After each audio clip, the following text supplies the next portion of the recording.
नमस्कार बच्चों, बीए तृतीय वर्ष के विद्यार्थियों का मेरी इस कक्षा में स्वागत है। हम पहले 2 वीडियो में जान चुके हैं कि रस की निष्पत्ति कैसे होती है। आचार्य भरत मुनि ने जैसा कि रस सूत्र दिया था, विभावानुभाव व्यभिचारी संयोगाद रस निष्पत्ति, उसी के आधार पे हम आज ये जानेंगे कि आखिर रस की उत्पत्ति कैसे होती है। बच्चों में बिल्कुल सरल तरीके से समझाने की कोशिश करूंगी। निश्चित रूप से आप लाभान्वित होंगे कि रस की निष्पत्ति कैसे होती है। हमने जाना रस के अवयव कौन से हैं। प्रमुख अवयव में आया विभाव है, अनुभाव है और व्यभिचारी या संचारी भाव है। अब है विभाव। विभाव 2 प्रकार के हैं, आलंबन विभाव और उद्दीपन विभाव। इन दोनों के अभाव में इन दोनों की उपस्थिति अत्यंत आवश्यक है। यदि किसी रस की निष्पत्ति होनी है, उत्पत्ति होनी है, तो आलंबन का होना जितना जरूरी है उतना ही जरूरी उद्दीपन का है। आलंबन यदि अंगारा है तो उद्दीपन उसको उद्दीप्त करने वाली हवा है। दोनों का ही होना आवश्यक है।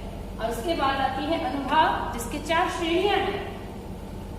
कायिक, वाचिक, आहार्य और सात्विक। और संचारी भावों की जो संख्या है वो 33 मानी गई है, जिसमें ईर्ष्या, चिंता, मोह, दैन्य, निद्रा, व्यामोह, उन्माद, व्याधि, जड़ता, स्मृति, ये सब संचारी भावों के अंतर्गत आते हैं। संचरण करने की वजह से संचरण करते रहते हैं, घूमते रहते हैं, आते हैं, जाते हैं, स्थायी नहीं है। इस कारण इनका नाम व्यभिचारी भाव भी है और संचारी भाव भी है। अब हम बात करते हैं रस की निष्पत्ति की। तो यदि हम भयानक रस को ले, भयानक रस की जो स्थायी भाव है वो है भय, डर। अब हम किसी जंगल में जा रहे हैं और बिल्कुल अकेले हैं, जंगल में जा रहे हैं और सामने से शेर दिखाई दे दिया। हम पैदल हैं, अकेले भी हैं, सामने शेर दिखाई दिया। शेर को देखते हमें डर लग रहा है, भय उत्पन्न हो गया। अब भय उत्पन्न होने का प्रमुख कारण कौन है, उसका आलंबन सहारा कौन है? सिंह, शेर जो हमें नजर आया है। शेर आलंबन है, उद्दीपन क्या है? हमारा अकेले होना, जंगल सुनसान होना, हमारे द्वारा निहत्था होना, ये है उद्दीपन। आलंबन यदि कारक है, उद्दीपन वातावरण है। हम बिल्कुल निर्जन वन में हैं, एकांत में हैं, हमारे पास कोई हथियार नहीं है, हम इस चीज के लिए तैयार ही नहीं है और हम अकेले चले जा रहे थे सड़क पर और अचानक से उस जंगल के अंदर कोई शेर आ जाता है जंगल से निकल के और हम बिल्कुल घबरा जाते हैं और डर, भय की उत्पत्ति हमारे हृदय में तुरंत हो जाती है। अब देखिए बच्चों, भय की जो उत्पत्ति हुई है स्थायी भाव की, अब उसके साथ भाव आ रहे हैं, कई संचारी भाव आएंगे और जाएंगे। तुरंत हमें स्मृति आती है, ओहो अब हमारे घर वालों का क्या होगा, ये तो हमें खा जाएगा। तुरंत हम चिंता करते हैं, चिंता भी है, स्मृति भी है, परिवार का मोह भी है। ये सब भाव आ रहे हैं और जा रहे हैं। हमारा क्या होगा, ये शेर तो हमें खा जाएगा, घर वालों को हमारी लाश का पता नहीं चलेगा, क्या हुआ क्या नहीं हुआ। इसके बाद हमारे बच्चों का क्या होगा, ओह हमारे माता पिता का क्या होगा।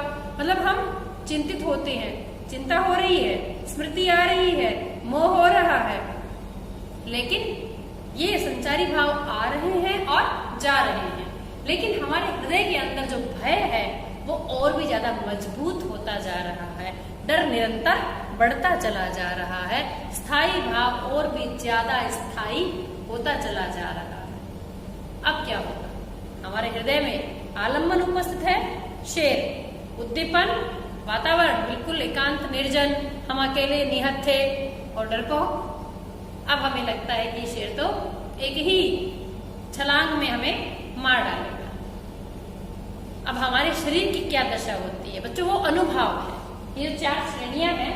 अनुभाव, हृदय में स्थायी भाव उत्पन्न होने के पश्चात जो भाव उत्पन्न होते हैं अनुमाने पीछे, उन भावों को हम अनुभाव कहते हैं। अनुभाव हृदय में उपस्थित होने वाले रस निष्पत्ति के द्योतक चिन्ह हैं, जिसके कारण सहृदय की शरीर और मन की अवस्था में जो परिवर्तन आ जाता है, शारीरिक और मानसिक दशा में जो परिवर्तन के द्योतक चिन्ह हैं, हम उन्हें अनुभाव कहते हैं। कायिक, शरीर में हमारे क्या परिवर्तन आ सकता है शेर को देखने के बाद, डर उत्पन्न होने के बाद, भय के मारे हमारा चेहरा पीला पड़ सकता है। डर के कारण हमारे पैर थर थर कांप सकते हैं, डर के मारे हमारे आंखों से आंसू आ सकते हैं, या कोई भयंकर चीख भी निकल सकती है। तो जो मुख पीला पड़ जाता है, जो हमारी चेहरे का जो रंग परिवर्तन हुआ है, जो मुख पीला पड़ गया है और जो हमारा शरीर बिल्कुल डर के मारे, घबराहट के मारे बिल्कुल सिकुड़ता सा महसूस हो रहा है, वो कायिक अनुभव है बच्चों। और हमारे मुंह से डर के मारे यदि चीख निकल जाती है तो वो है वाचिक अनुभव मुंह से, या हम कहते हैं बचाओ बचाओ बचाओ, तो वो है वाचिक अनुभव। तीसरा है आहार्य। आहार्य के अंदर आती है वेशभूषा या हमारे आभूषण या जो भी। यहाँ आहार्य परिवर्तन कुछ भी नहीं होगा। हम दौड़ने की चेष्टा जरूर कर सकते हैं, लेकिन यदि ये सात्विक अनुभव शुरू हो गए, आंखों से भी आंसू आ गए तो सात्विक अनुभव है। यदि हमारे रोंगटे खड़े हो गए वो सात्विक अनुभव है। यदि हमें पसीना आ गया डर के मारे तो वो सात्विक अनुभव है।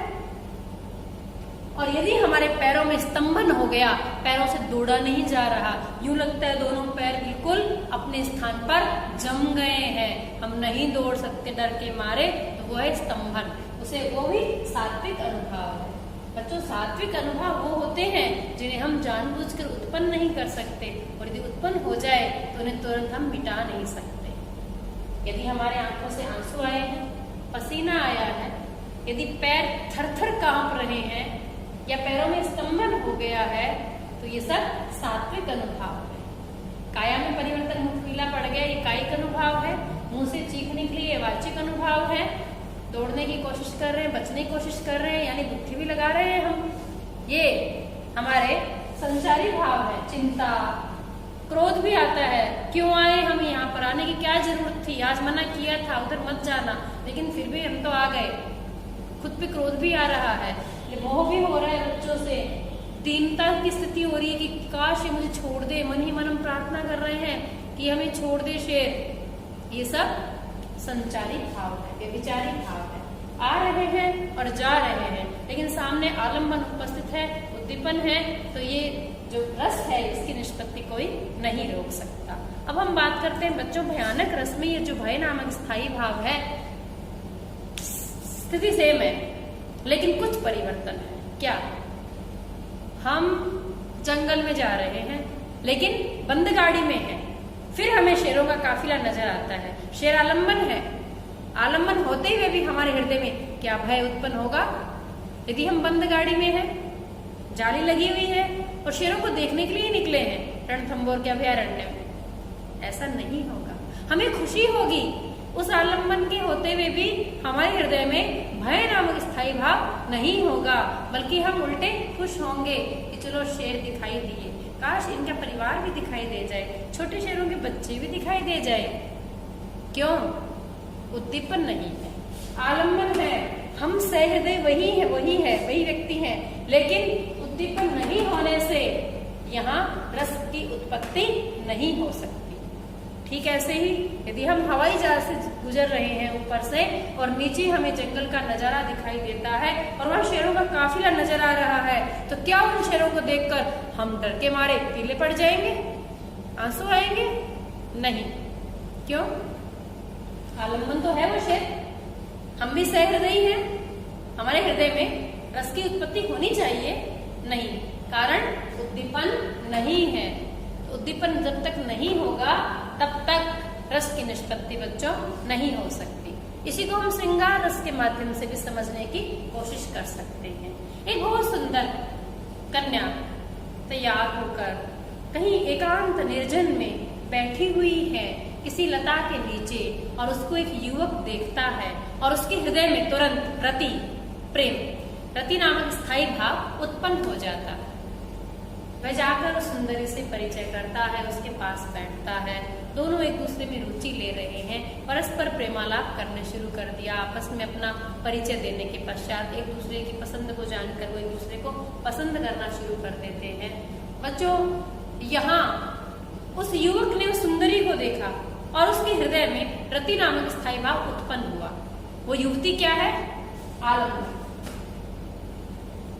और उस युवती का श्रृंगार एकांत लता के पास बैठना उद्दीपन। यदि वही लड़की किसी बस के अंदर बैठी हुई निकल गई है तो ये रति नामक स्थायी भाव उत्पन्न नहीं होगा। अन्यथा वो लड़की तैयार श्रृंगार नहीं कर रखा है, फटे पुराने चिथड़े वस्त्रों में है, बाल उलझे बिखरे पड़े हैं और वो रो रही है, तो युवक को देखकर उसके हृदय में कभी भी रति नामक स्थायी भाव उत्पन्न नहीं होगा। रति नामक स्थायी भाव कब हुआ? स्त्री जो युवती है वो आलंबन है लेकिन उद्दीपन भी है, वो युवावस्था में है, उसने श्रृंगार कर रखे हैं, एकांत और निर्जन में बैठे हैं वो, और एक दूसरे से प्रेम से देख भी रहे हैं। यदि वो लड़की चप्पल उठाएगी उस वक्त दो मार दे तो क्या रति नामक स्थायी भाव उत्पन्न होगा? नहीं। तो आलंबन के साथ उद्दीपन का होना आवश्यक है। वही सुंदरी शमशान घाट में अकेले बैठकर रो रही है, यदि एक युवक उसी को हम उम्र देखता है तो उसके हृदय में रति नामक स्थायी भाव नहीं बच्चों, उसके मन में दया का भाव उत्पन्न होगा, उसके प्रति करुणा का भाव उत्पन्न होगा। वहां रस की निष्पत्ति इसलिए नहीं हो सकती कि आलंबन तो उपस्थित है लेकिन उद्दीपन नहीं, उद्दीपन अलग है। तो ये जो रस की निष्पत्ति है, रस की निष्पत्ति का पता कैसे चलता है? युवक और युवती परस्पर बैठे एकांत में बातचीत कर रहे हैं, वो जो परस्पर एक दूसरे का हाथ थामे हुए है, आप दूर से पता लगा सकते हो कि ये दोनों प्रेमी हैं। आपने कैसे पता लगाया? उनका कायिक अनुभाव देखकर उनके हृदय में रति नामक स्थायी भाव उत्पन्न हो गया है, और रति नामक स्थायी भाव जो उत्पन्न हुआ है इसके कारण श्रृंगार रस की निष्पत्ति हुई है, और जो श्रृंगार रस की निष्पत्ति हुई है उस श्रृंगार रस की निष्पत्ति में निश्चित रूप से संचारी भाव का आवागमन होगा। उसमें उनको चिंता होगी, कोई हमें देखना ले, कोई जानकार, उनको अपनी पुरानी चीजों की याद स्मृति भी आ सकती है, उनको ये चिंता भी हो सकती है कि कहीं थोड़ी देर में हम बिछुड़ ना जाए, क्या पता हमें समाज स्वीकार करेगा या नहीं करेगा। यानी बहुत सारी चीजें, बहुत सारे जो विचार हैं वो आ रहे हैं और जा रहे हैं। वो सारे भाव संचारी भाव हैं, लेकिन वो उनके रति नामक स्थायी भाव को, प्रेम को पुष्ट कर रहे हैं और भी मजबूत कर रहे हैं। और वो एक दूसरे का हाथ थामे हुए है, हाथ पकड़े हुए है, किसी गोद में सिर रखा है, तो वो कायिक अनुभाव है। हृदय में प्रेम उत्पन्न हो गया है, रस की निष्पत्ति हो गई श्रृंगार रस की, तो आप पता लगा सकते हैं कायिक अनुभाव से। वाचिक में एक दूसरे के प्रति परस्पर प्रेम के वचन निकल रहे हैं। आहार्य में उन्होंने बहुत सुंदर कपड़े पहन रखे हैं, सेंट लगा रखा है, स्वयं को सुसज्जित कर रखा है, अच्छे केश विन्यास बना रखे हैं, अर्थात उनके हृदय में रति नामक स्थायी भाव उत्पन्न हो गया है, रस की निष्पत्ति हो गई है। तब हम आहार्य वेशभूषा से पता लगा सकते हैं। चौथा है सात्विक, एक दूसरे को देखकर पलके झुका लेना, रोमांच होना, ये सात्विक अनुभव है। इस प्रकार श्रृंगार रस की निष्पत्ति के अंदर आप देखिए आलंबन भी है, उद्दीपन भी है, और उसके अंदर व्यभिचारी भाव, संचारी भाव भी आ रहे हैं, जा रहे हैं, और इन उसमें रस की निष्पत्ति होने के बाद ये अनुभाव भी नजर आ रहे हैं। दूसरा यदि हम लेवें तो क्रोध नामक स्थायी भाव को ले सकते हैं, जिसमें रौद्र रस की निष्पत्ति होती है। रौद्र रस की जो निष्पत्ति है, क्रोध उसका स्थायी भाव है। आलंबन क्या है उसमें? शत्रु, किसी व्यक्ति का किसी व्यक्ति के प्रति किसी कारण को लेकर बड़ा भारी शत्रुता का भाव है, उसका दुश्मन है, उस दुश्मन को देखते ही क्रोध आता है। तो वहां दुश्मन कौन है? आलंबन। दुश्मन आलंबन है। दुश्मन टीवी पे नजर आ रहा है, हमारी कोई प्रतिक्रिया नहीं होगी, या दुश्मन अखबार के फोटो में नजर आ रहा है, हमारी विशेष कोई प्रतिक्रिया उसके प्रति नहीं होगी। लेकिन यदि वो आमने सामने नजर आ रहा है, वो हमें ललकार रहा है, तो वो उद्दीपन, वातावरण भी उसके अनुकूल होना जरूरी है, तभी रस की निष्पत्ति होती है। क्रोध नामक स्थायी भाव है हृदय में, लेकिन रौद्र रस की निष्पत्ति तभी होती है जब एक वीर को दूसरा शत्रु ललकारता है, और उसकी ललकार के साथ ही वो आमने सामने है। अब वो जो शत्रु है, जो सहृदयी है, वो व्यक्ति, उसके हृदय में उसके प्रति जब क्रोध नामक स्थायी भाव के साथ रौद्र रस की निष्पत्ति होती है, तो उसके हाथ उठ जाते हैं, मारने को तैयार हो जाता है, चाहे वो हाथों से मारे, चाहे वो लातों से मारे, चाहे उसके हाथ में किसी भी प्रकार का कोई अस्त्र या शस्त्र, उसके हाथ में यदि तलवार है तो तलवार चलाएगा, भाला है तो भाला फेंकेगा, धनुष बाण है तो तीर चलाएगा। तो ऐसे में ये कायिक अनुभाव है। कायिक, काया के द्वारा किया जाने वाला कार्य, शरीर के द्वारा किया, शरीर से जो मारपीट कर रहा है वो कायिक है। मुंह से अब गुस्से के अंदर जो वचन झड़ रहे हैं, जो गालियां निकल रही है अपने दुश्मन को लेकर, जो अपशब्द निकल रहे हैं, वो वाचिक अनुभाव है। आहार्य के अंदर उसने उसके वस्त्र फाड़ डाले हैं या खुद की कॉलर ऊपर कर रहा है, तो ये आहार्य अनुभाव है। और सात्विक में होठ फड़कने शुरू हो गए, आंखें लाल हो गई गुस्से के कारण, और शरीर थर-थर कांप रहा है, मुंह एकदम लाल हो गया, तो ये सब क्या है? सात्विक अनुभाव, जो स्वतः उत्पन्न होते हैं और स्वतः ही उनका शमन होता है।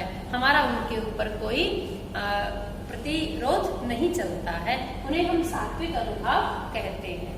तो इस प्रकार दुश्मन के द्वारा ललकारे जाने पर दुश्मन आलंबन हो गया, क्योंकि वो आमने सामने है, युद्ध के मैदान में है, हमारी पहुंच में है और हम हथियारों के साथ है, तो हम ये हो गया उद्दीपन।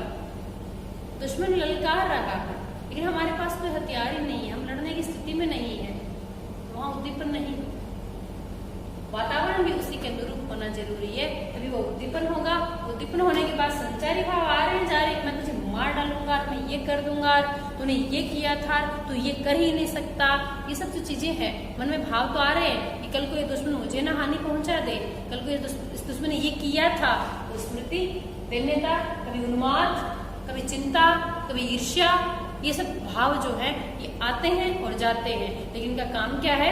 स्थायी भाव को पुष्ट करते हुए जाते हैं, क्रोध को तो निरंतर बढ़ाते हुए चले जाते हैं, और वो क्रोध स्थायी भाव हमारे हृदय में बिल्कुल स्थायी हो जाता है, और रौद्र रस की निष्पत्ति होने के साथ ही कायिक, वाचिक, सात्विक, आहार्य चारों अनुभाव प्रकट हो जाते हैं और रस की निष्पत्ति हो जाती है। ये हो गया हमारा रौद्र रस। यदि हम बात करते हैं वात्सल्य रस की, एक छोटे से बच्चे को देखते हैं, घुंघराले से बाल है, बड़ा प्यारा सा रंग है, बड़ा चंचल बच्चा है, तीखे नैनक्स है। अब वो बच्चा क्या है? उस बच्चे को देखकर हमारे हृदय में एक प्रेम उमड़ रहा है। छोटों के प्रति जो प्रेम उमड़ता है उसे वो वत्सलता के अंतर्गत आता है। वत्सल उसका स्थायी भाव है। उस बच्चे को देखकर हमारे हृदय में वत्सल भाव उत्पन्न हुआ। यहाँ आलम्बन कौन हुआ? वो नन्हा बच्चा, बच्चा आलम्बन है। अब है उद्दीपन, बच्चा अखबार में दिखा, वत्सल भाव नहीं आएगा, रस की निष्पत्ति नहीं होगी। भाव आ सकता है, रस की निष्पत्ति नहीं होगी पूर्णतया। टीवी पर दिखा, भाव आ सकता है, रस की निष्पत्ति नहीं होगी। लेकिन बच्चा बिल्कुल पड़ोस में ही किसी का है या कोई हमारे घर आया है, उसकी गोद में है वो बच्चा, अब उस बच्चे को हम छू सकते हैं, बात कर सकते हैं, देख सकते हैं, और उसके अभिभावक भी हमें उसको देने के लिए तैयार हैं। तो ऐसी स्थिति में उस बच्चे के प्रति जो हमारा स्नेह है वो वात्सल्य भाव है। वत्सल भाव उत्पन्न हुआ उस बच्चे को देखकर, वो पहुंच में है, वो उसको देने को तैयार है, तब ये है उद्दीपन। अखबार टीवी में देखकर रस की निष्पत्ति नहीं हुई, कारण वहां उद्दीपन नहीं है, वातावरण नहीं है। बच्चा हमारी पहुंच में है, बच्चा हमें मिल सकता है, उस माता ने सहज हमें बच्चा दे दिया है, बच्चे को हमने गोद में ले लिया, उस बच्चे को गोद में लेकर उस बच्चे को हम उछाल रहे हैं, उसका मनोरंजन करने की कोशिश कर रहे हैं। ये हमारे कायिक अनुभाव है। काया के द्वारा हम उसका चुंबन ले रहे हैं, हम उसको सहला रहे हैं, उसके घुंघराले बालों को छेड़ रहे हैं, ये है कायिक अनुभाव।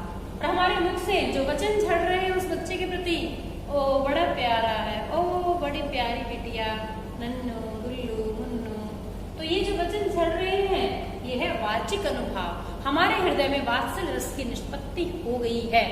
इस भाव, इस चीज के जो द्योतक चिन्ह है वही तो अनुभव है। अब बात है संचारी भावों की।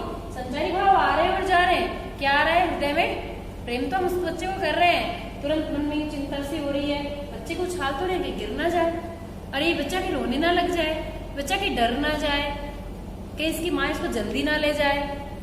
कई प्रकार के जो भाव आ रहे हैं और जा रहे हैं, लेकिन उस बच्चे के प्रति उस प्रेम को, उस स्नेह को और भी स्थायी करते जा रहे हैं। इसलिए यहाँ वात्सल्य रस की निष्पत्ति हो रही है। और निष्पत्ति का पता कैसे चल रहा है? हमारे कायिक, हमारे वाचिक, हमारे आहार्य, कभी हम उसका कुर्ता ठीक कर रहे हैं, कभी हम उसके जगह जबला ठीक कर रहे हैं, कभी गले में पहना हुआ कंठुला ठीक कर रहे हैं, कभी उसके कड़े छेड़ रहे हैं। ये आहार्य अनुभव है और उस बच्चे को देखकर अत्यंत हृदय में प्रेम उमड़ रहा है हमारे हृदय में और हमें रोमांच हो रहा है। ये सात्विक अनुभव। तो ये जो रस की निष्पत्ति होती है, रस की जो उत्पत्ति होती है वो इस प्रकार होती है। एक आलंबन विभाव का होना जरूरी है, फिर उद्दीपन का होना जरूरी है, संचारी भाव आते हैं और जाते हैं और उसके पश्चात अनुभाव उत्पन्न होते हैं और ये अनुभाव ही ये बताते हैं कि रस की निष्पत्ति हो चुकी है। उस बच्चे को खिलाते हुए, उछालते हुए, प्यार करते हुए देखकर कोई भी जान सकता है कि वात्सल रस की निष्पत्ति हो गई है। गुस्से में, क्रोध में झगड़ते हुए हर एक कोई व्यक्ति जान सकता है कि यहाँ रौद्र रस की निष्पत्ति हो चुकी है। किसी महिला को हाथ में झाड़ू लेकर किसी पड़ोसन से झगड़ा करते हुए, गुस्सा करते हुए, आंखें लाल करके गालियां बकते हुए आप देखोगे तो आपको तुरंत पता चल जाएगा कि इसके हृदय में भयंकर क्रोध है और रौद्र रस की निष्पत्ति हो गई है। आपने कैसे पता लगाया? हाथ में झाड़ू को देखकर, मुंह से झड़ती हुई गालियों को सुनकर, उसके चेहरे के हाव भावों को, क्रोध को, लाल आंखों को देखकर आपने पता लगाया। ये क्या है? ये अनुभाव है। अनुभाव, पीछे प्रकट होने वाले भाव। और जो संचारी भाव है वो भी उसके आ रहे हैं, जा रहे हैं। डर उसको भी लग रहा है कि पड़ोसन के वापस हमला ना कर दे। उसको पीछे की बातें भी याद आ रही है, उसको भी कह रही तूने ये किया था, तूने वो किया था, तूने उस दिन कचरा यहाँ डाला था, तूने वहां डाला था, पता नहीं किस किस चीज को लेकर झगड़ा कर रही है। लेकिन आप उसका पता लगा सकते हैं कि रौद्र रस की निष्पत्ति है। ऐसे ही तैयार होके जा रही है कुछ बच्चियां, आप बिल्कुल अंदाजा लगा सकते हैं कि ये शादी में जा रही है, खुद को पूरा तैयार करके, सेंट वेंट लगा के, अच्छे कपड़े, अच्छे केस विन्यास। दूसरी तरफ कुछ महिलाएं जा रही है जिन्होंने बिल्कुल पुराने से कपड़े पहन रखे हैं, फीके रंग के कपड़े पहन रखे हैं और कुछ शॉल सा ओढ़ रखा है और बड़ी मायूस सा चेहरा लेकर वो जा रही है। आप बिल्कुल अंदाजा लगा सकते हैं कि ये निश्चित रूप से शोकग्रस्त है।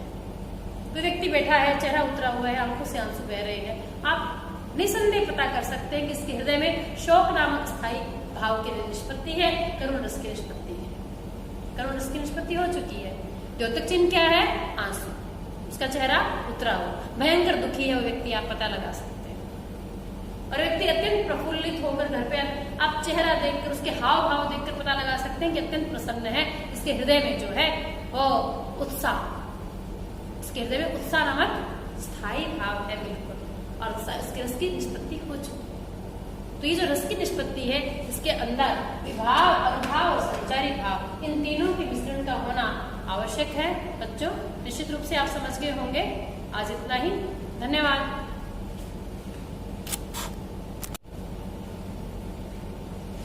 नमस्कार बच्चों, बीए तृतीय वर्ष के विद्यार्थियों का मेरी इस कक्षा में स्वागत है। हम पहले 2 वीडियो में जान चुके हैं कि रस की निष्पत्ति कैसे होती है।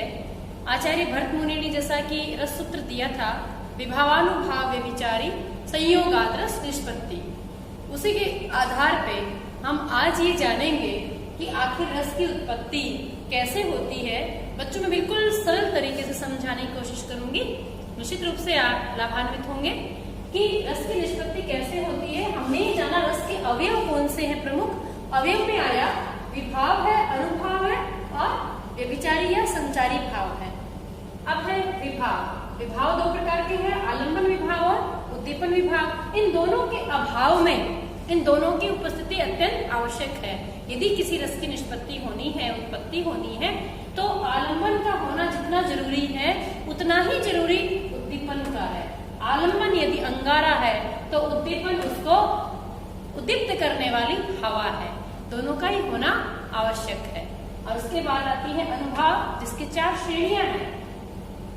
कायिक, वाचिक, आहार्य और सात्विक और संचारी भावों की जो संख्या है वो 33 मानी गई है, जिसमें ईर्ष्या, चिंता, मोह, दैन्य, निद्रा, व्यामोह, उन्माद, व्याधि, जड़ता, स्मृति, ये सब संचारी भावों के अंतर्गत आते हैं। संचरण करने की वजह से संचरण करते रहते हैं, घूमते रहते हैं, आते हैं, जाते हैं, स्थायी नहीं है, इस कारण इनका नाम व्यभिचारी भाव भी है और संचारी भाव भी है। अब हम बात करते हैं रस की निष्पत्ति की। तो यदि हम भयानक रस को ले लें, भयानक रस की जो स्थायी भाव है वो है भय, डर। अब हम किसी जंगल में जा रहे हैं और बिल्कुल अकेले हैं, जंगल में जा रहे हैं और सामने से शेर दिखाई दे दिया, हम पैदल हैं, अकेले भी हैं, सामने शेर दिखाई दिया, शेर को देखते हमें डर लग रहा है, भय उत्पन्न हो गया। अब भय उत्पन्न होने का प्रमुख कारण कौन है, उसका आलम्बन सहारा कौन है? सिंह, शेर जो हमें नजर आया। शेर आलम्बन है, उद्दीपन क्या है? हमारा अकेले होना, जंगल सुनसान होना, हमारे द्वारा निहत्था होना, ये है उद्दीपन। आलम्बन यदि कारण है, उद्दीपन वातावरण है।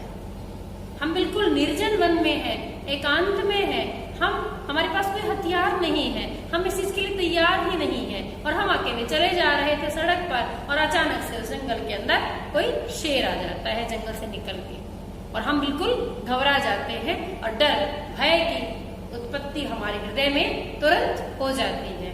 अब देखिए बच्चों, भय की जो उत्पत्ति हुई है स्थायी भाव की, अब उसके साथ भाव आ रहे हैं, कई संचारी भाव आएंगे और जाएंगे। तुरंत हमें स्मृति आती है, ओहो अब हमारे घर वालों का क्या होगा, ये तो हमें खा जाएगा। तुरंत हम चिंता करते हैं, चिंता भी है, स्मृति भी है, परिवार का मोह भी है, ये सब भाव आ रहे हैं और जा रहे हैं। हमारा क्या होगा, ये शेर तो हमें खा जाएगा, घर वालों को हमारी लाश का पता नहीं चलेगा, क्या हुआ क्या नहीं हुआ, उसके बाद हमारे बच्चों का क्या होगा, ओह हमारे माता पिता का क्या होगा। मतलब हम चिंतित होते हैं, चिंता हो रही है, स्मृति आ रही है, मोह हो रहा है, लेकिन ये संचारी भाव आ रहे हैं और जा रहे हैं। लेकिन हमारे हृदय के अंदर जो भय है वो और भी ज्यादा मजबूत होता जा रहा है, डर निरंतर बढ़ता चला जा रहा है, स्थायी भाव और भी ज्यादा स्थायी होता चला जा रहा है। अब क्या होगा, हमारे हृदय में आलम्बन उपस्थित है, शेर, उद्दीपन, वातावरण बिल्कुल एकांत निर्जन, हम अकेले निहत्थे और डरपोक। अब हमें लगता है कि शेर तो एक ही छलांग में हमें मार डालेगा। अब हमारे शरीर की क्या दशा होती है बच्चों, वो अनुभव है।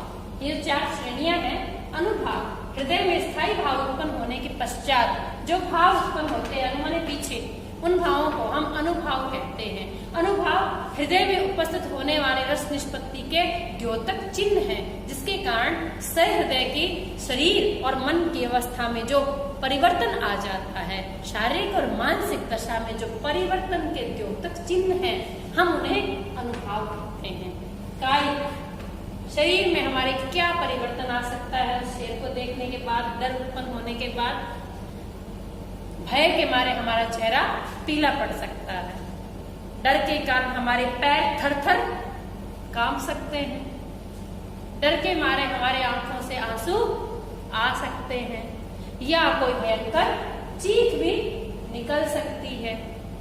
तो जो मुख पीला पड़ जाता है, जो हमारी चेहरे का जो रंग परिवर्तन हुआ है, जो मुख पीला पड़ गया है, और जो हमारा शरीर बिल्कुल डर के मारे, घबराहट के मारे बिल्कुल सिकुड़ता महसूस हो रहा है, वो कायिक अनुभव है बच्चों। और हमारे मुंह से डर के मारे यदि चीख निकल जाती है तो वो है वाचिक अनुभव मुंह से, या हम कहते हैं बचाओ बचाओ बचाओ, तो वो है वाचिक अनुभव। तीसरा है आहार्य। आहार्य के अंदर आती है वेशभूषा या हमारे आभूषण या जो भी, यहाँ आहार्य परिवर्तन कुछ भी नहीं होगा। हम दौड़ने की चेष्टा जरूर कर सकते हैं, लेकिन यदि ये सात्विक अनुभव शुरू हो गए, आंखों से भी आंसू